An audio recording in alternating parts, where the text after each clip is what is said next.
Welcome to our house, the House of Fi. At the House of Fi, we are all about achieving financial independence for families. Wherever you are in your financial independence journey, we want our house to be a place where you can learn and get inspired. If you are a parent on the journey to Fi, then come on in. We're glad that you're here. Here are your hosts, Wendy and Tamika. Hey, House of Five family. Before we get into our great interview, I just wanted to let you know that we have an awesome 21-day money challenge on our website that if you are maybe struggling to find savings in your budget or struggling to find extra money to pay off debt, or you just need to kickstart your mindset, this challenge is for you. Tamika and I worked really hard on it. It's a great offering for you, and it's totally free. So we'd love for you to dive into that, join our Facebook group, and you can ask us any additional questions you might have or maybe get some support. And then the other thing is that our bonus episode that we did a couple weeks ago was so successful. So for the next few weeks, we're going to be having FinCon Fridays. Back in September of this year, I was able to attend FinCon, and it was an amazing experience. And I got to meet some amazing people, and I did a few interviews while I was there. So these are going to be live, unedited recordings of some really great people like Andy Hill of Marriage, Kids, and Money, Michelle of Making Sense of Sense, Tom Sylvester of Lifestyle Builders, and a couple others. They're just some really great interviews with some really great information. Now, who's on today? Welcome, House of Five family. I am here with Rocky Lalvani of DreSouls.com.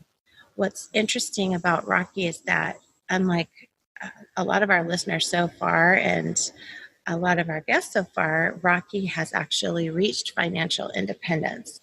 And so I thought it would be great to have him on the show so that he could talk about his experience, how he reached financial independence. And he's also has some wonderful insight on raising financially responsible children. Welcome to the show, Rocky. Oh, thank you so much for having me. It's an honor to be here. Thank you. And I should also mention that we are live at FinCon 2018 here in Orlando, Florida.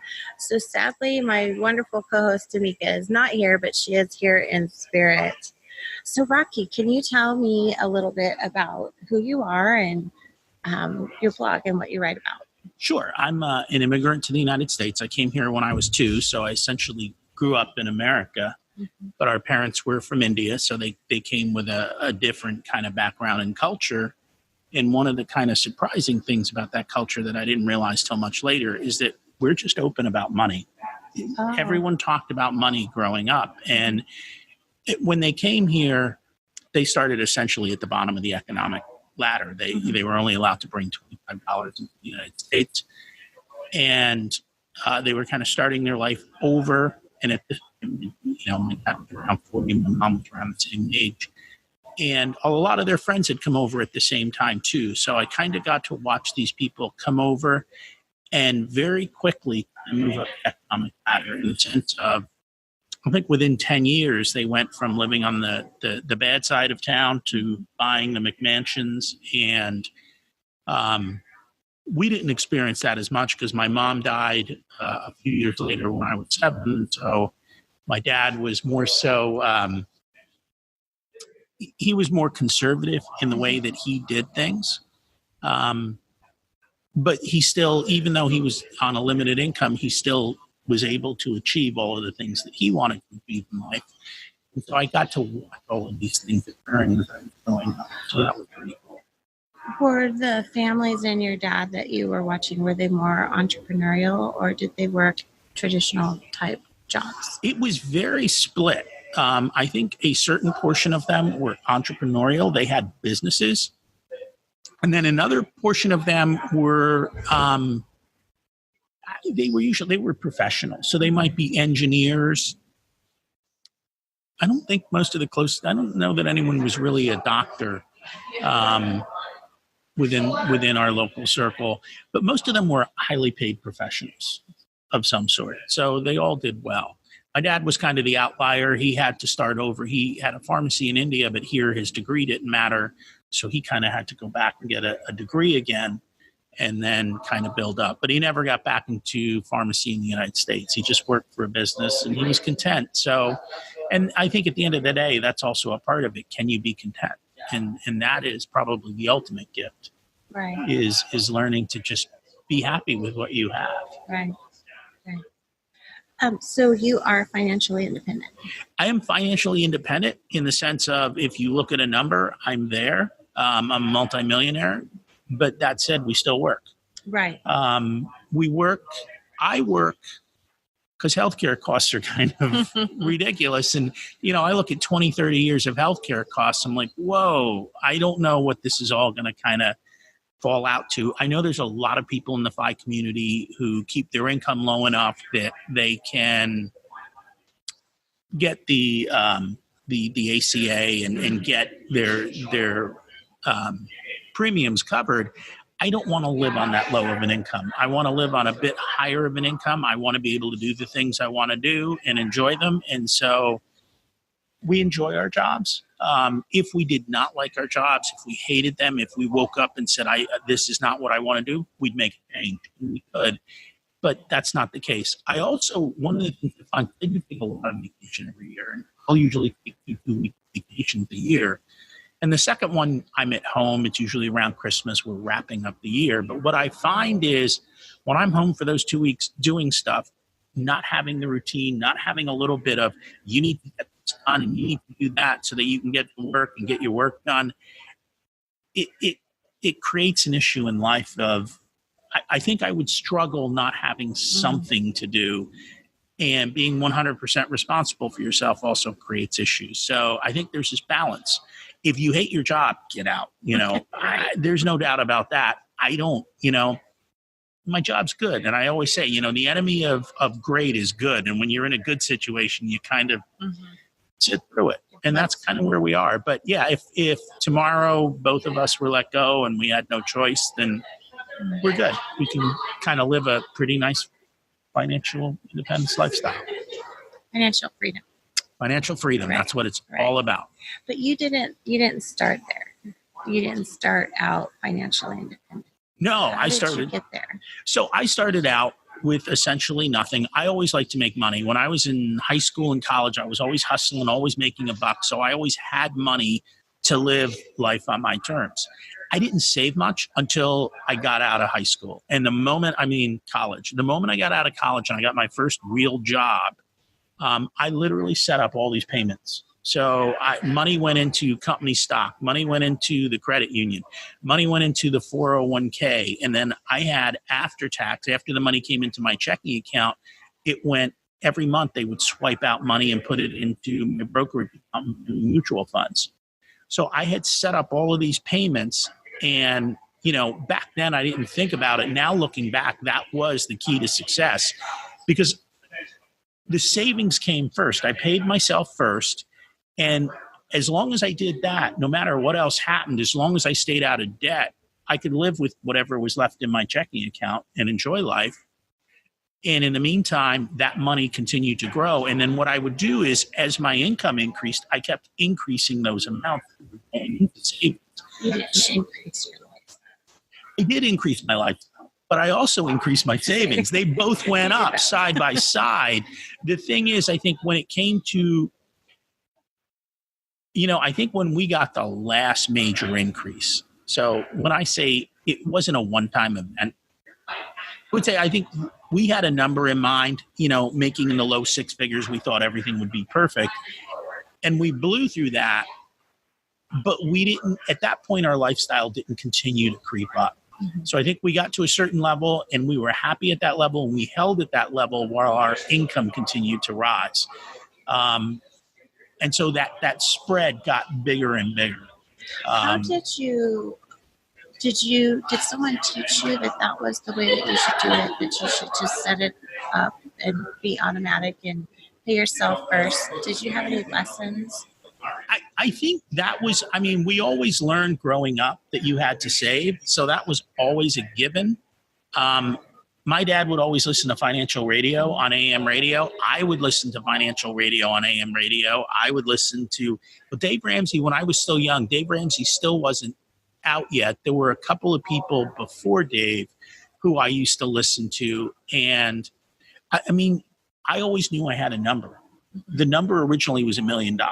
And then inflation came along and the number became, I used to listen to a guy named Bob Brinker back in probably the late 90s, early 2000. And he used to call it critical mass. He just said, if you hit $2 million, you have critical mass, you can go do whatever you want.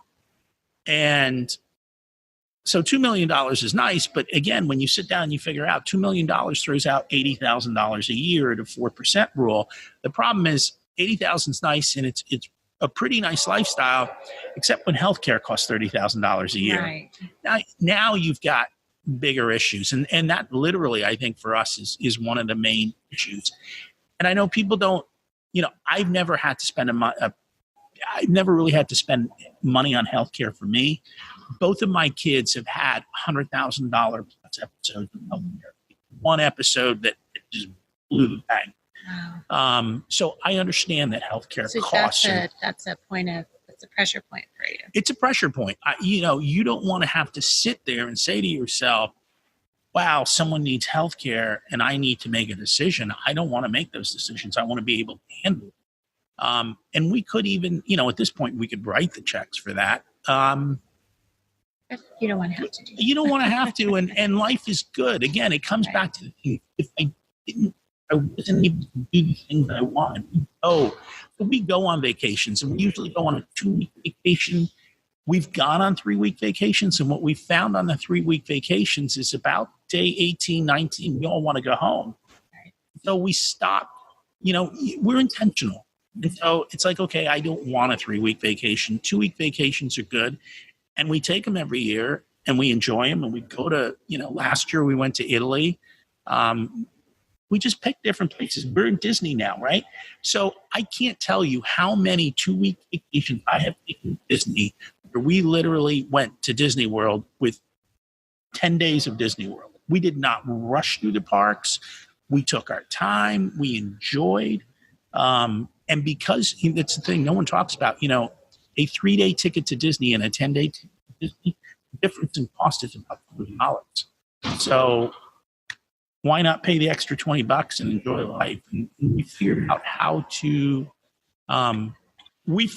how to make those vacations inexpensive. So, if the 10-day ticket to Disney isn't much more than the 3-day ticket, and by the 10-day, we stayed in timeshares. Orlando is overloaded with timeshares. Right. They're 2-bedroom timeshares that are 1,500 square feet. They're beautiful.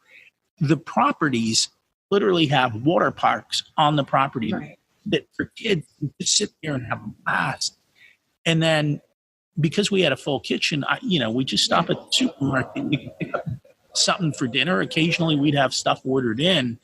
But we kept our costs really low. So we're living a 5-star vacation on a 2.5-star price. Right. And that's kind of how we did it. So we continue to save and live below our means, but still live a very nice life. Did you have any financial mistakes or any financial regrets along the way? So yeah, the biggest financial mistakes I've made are my investment mistakes by far. There's probably 2. One was not getting involved in real estate earlier. And the second was panicking in stock markets and chasing returns.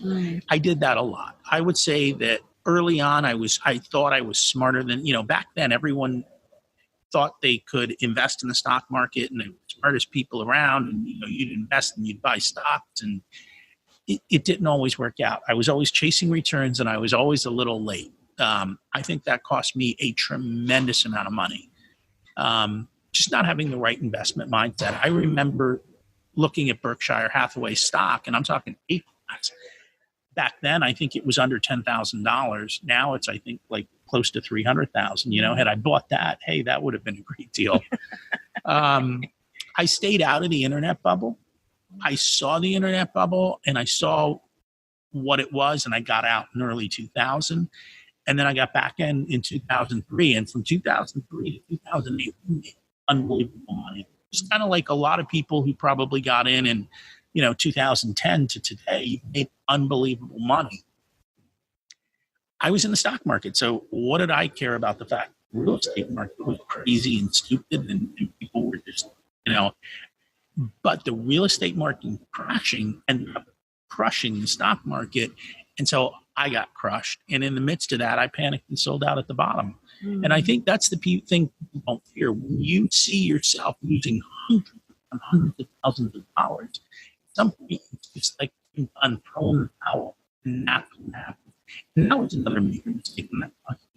I can't even calculate, but that was probably a 6 to 7 figure loss right there. Not riding through the storm and not being smart enough to get out early.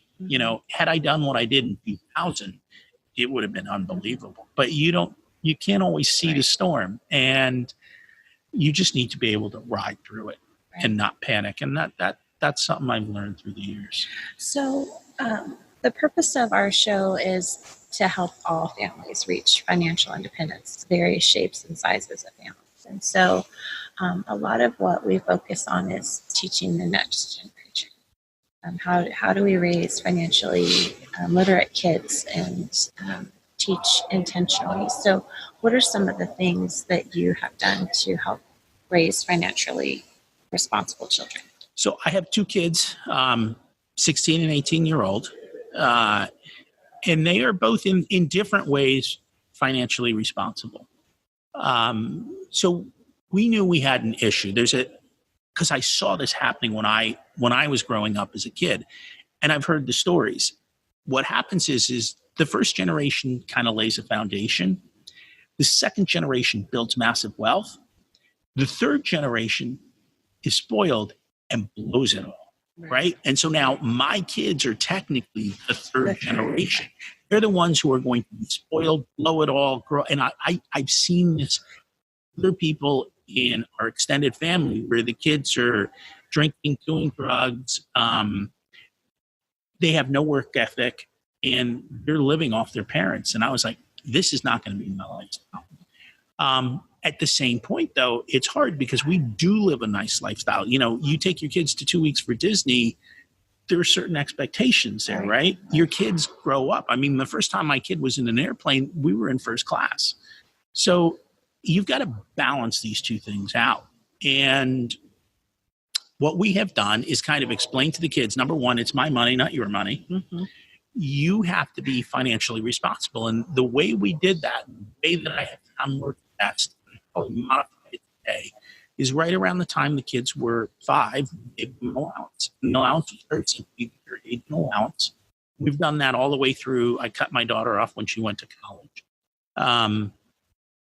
So you get your $5. You are allowed to, $2 goes to spending on whatever you want. $2 goes to savings. Okay. And $1 goes to charity. That was the way that it was set up. The savings side, we had the conversations. You're going to save. You can't use this for a car. This is not really for college. This is for like when you want to buy a house or when you want to retire. We are talking so far into the future. So you're thinking about it.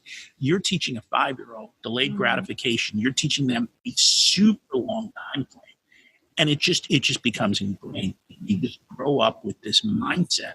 This is how it is. And that's another key point. So your kids' mindsets, whether it be money, life, everything else, are created between 5 and 12. Okay. Between 0 and 5, they're literally mimicking you. They're learning how to be social and how to just kind of do life, which is walk, talk, go to the bathroom, that type of stuff. 5 and 12 is the key period for mindsets. And when you listen to a lot of psychologists and you hear all the stories of all the people who are screwed up, it comes back to something that happened between 5 and 12. So be careful in 5 and 12. The other thing is kids listen to what you do, not what you say. So if you're sitting here saying, don't buy designer clothes, don't do this, don't do that, you're doing this, your actions don't match your words. They are the best at picking out hypocrisy. They will flag you in a minute. The other thing is you and your spouse have to be on the same page because they know how to play one against the other. They are master negotiators, right? So you need to have that front up there. And that's my wife and I were on the same page. And so we would give the kids their money and then you'd go to Target and it's like, I want this. And like, great, you have your own money, go buy it. And I will tell you, you will be shocked at how quickly a 5-year-old would put a toy back when it's their money versus your money, because they'll spend your money all day long. They will not spend their money. My daughter got it quicker. My son got it slower. But even then, he learned, and they would start the conversations. We go to Target. I'm like, he wants these Pokemon cards. Well, okay, if a Pokemon cards is $5, a 14 pack of Pokemon cards is $10. So calculate your per card cost. By the way, check this out on eBay. If we go on eBay, you can buy used 150 cards for $15. You've got to wait 2 weeks to get them. Mm-hmm. So again, you're teaching delayed gratification. You're teaching how to make choices and do these things. And that's how they learned. And so they learned how to catch deals, how to negotiate, and all of these things through constant conversations from 5 all the way up to 18. But we always told them, you want a car, you're going to have to figure out how to pay for it. You want to go to college. If you're smart enough to go to college, you should be smart enough to pay for it. So we've had these conversations. And if you're interested in listening in, I have an episode where my daughter and I we talked about all of this growing up, as well as what else we did, because we did not leave education to the school system. We took care of it ourselves. So again, be intentional. Just as you're being intentional with your money for FI, be intentional with your goals for your children of what you want for them financially, education-wise, and everything else. And when I say be intentional, don't say, I want you to be a doctor, because that's your dreams. That's not their dreams. So intentionality is building the skills and the knowledge and the soft skills so they can go out and live life on their own. And regardless of what they choose, they have the courage and the conviction and the mindset to be able to do whatever they want in life. Right. Well, I'll definitely link that episode in the show notes. I think that would be great for our listeners to listen to that as well. You said something, and I want to go back to it. You said that, if you're smart enough to go to college, you should figure out a way to pay for it. Did your children, are they paying for their college, or are they finding ways to have it paid for? So what's basically happened, we did not realize what a game this was. College is an absolute game. I am disappointed. I already kind of knew that college had, it's all about the piece of paper. I think society still talks about how certain colleges and certain papers are more important than others. Mm-hmm. Yes, they are, but they're not worth $250,000. Yeah. And so with my daughter and both my son, so half of the game is if you have good grades and good SAT scores, you get massive scholarships. And if you can actually go to, if you go on Google and you Google common data set and the name of the college, you will actually get what the college reports. And it shows you how they give their money out. And what you'll find is for most colleges, if you have like a 3.75 or above, and your SATs are above whatever the high number is that they're looking for, they'll give you presidential scholarships. So for my daughter, I think she got about $22,000 off the top. That left her still a large bill. She tried for outside scholarships. There's all these people, scholarships got. We found out that it was a struggle, that it's very hard to get these scholarships unless you play the scholarship game. Mm-hmm. And the scholarship game is, you've got to tell a unique story of how you're kind of saving the world. And so you've got to literally build that into the teenage years. And some of the things she did and what we did with her weren't so much about her building like this unique story, but it was more about her learning what she needed to be successful. Colleges didn't care. And so it's been somewhat disappointing with her. Finding that this is such a game with her, I yanked everything and we've redone entirely what we're doing with my son. So my son's 16. He just started his junior year of high school, but he's not going to high school. We yanked him out of high school and we put him in a community college. Oh, wow. So we're paying $2,000 a semester for him to take 15 credits. So he's taking, 30 credits this year for a little over $4,000. And my kids were in private school, so it's a lot cheaper than the tuition I was paying for private school. He's going to finish high school with probably pretty close to 60 credits. So when you say you yanked him out of high school and put him in, how does that work? Is it like technically a dual enrollment? So it's technically dual enrollment, but we did dual enrollment homeschool because if I'm homeschool, I don't have to deal with all the stupid rules of the school system. I don't have to listen to them and deal with their issues. I can just do whatever I want. We can sign up for the courses we want. We can figure out things on our own. And I just have to pay for it, which, $2,000 a semester is nothing compared to 30, 40, 50, Right. 80,000 a semester. And so that's what we did. That's a good idea. For other people. And so knowing what I know now, plan ahead. Like part of this is my fault because we told our kids you have to go to college and do all these things because we grew up in a whole different generation. Right. You must go to college. You must go to college. I think honestly, right now, I would do something different. I would teach my kids how to be entrepreneurial because the world going forward is going to be very entrepreneurial again. A lot of the other parts of the world are very entrepreneurial, and we used to be very entrepreneurial. And then everyone went to corporate America, and then they all hated their life. And so it's kind of coming full circle. I think I would focus on them being more entrepreneurial, taking more CLEP tests, taking more just cranking out credits at the cheapest possible price. This whole college experience thing, I think, is somewhat of a, go maybe for a year or something, or finish off, or I don't know, but figure out a cheaper, better way to do this. Right. Don't saddle your kids with debt, and don't pay $250,000. I can have a much better party for $250,000. And I think the good thing is there's a lot of new colleges coming out. There's a lot of new programs. There's a lot of interesting things coming. And I think 10 years from now, the landscape's going to look very different. Very different, more sort of not trade school-ish type. No, but I mean, let's face it, coding. Like there are programs out there where you can learn to code.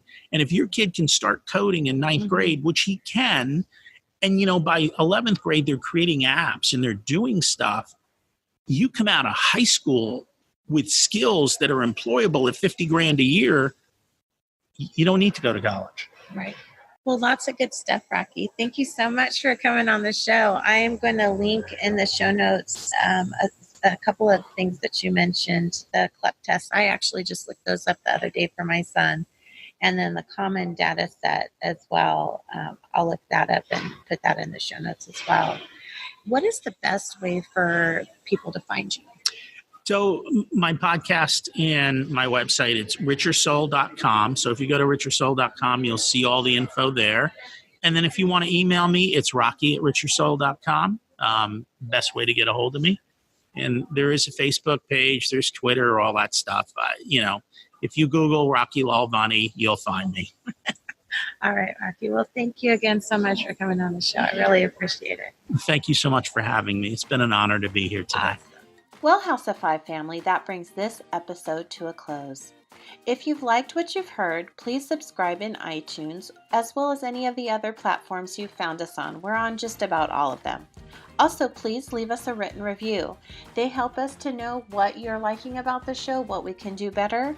And for every 5 reviews we receive, that's written reviews, we will give away one of our favorite reads, and that is currently Kids' Money Habits by Amy Coit. It's a great book full of great information, both for parents and kids. Don't forget to check out our show notes on the webpage. There is always bonus information there that didn't make it to the show, and we strive to create good content on there. So please head on over to the website and check that out. Finally, you can find us on Facebook. You can either like our page or you can become part of our Facebook group. It's a private group, and in there we have ongoing discussions about each episode as well as other topics within the FI community. It's a way for us to get to know each other better and for Tamika and I to learn exactly what you want to hear more of or questions that you have that we can address with upcoming guests. Again, thank you for listening. Come back next week. We're glad you're here.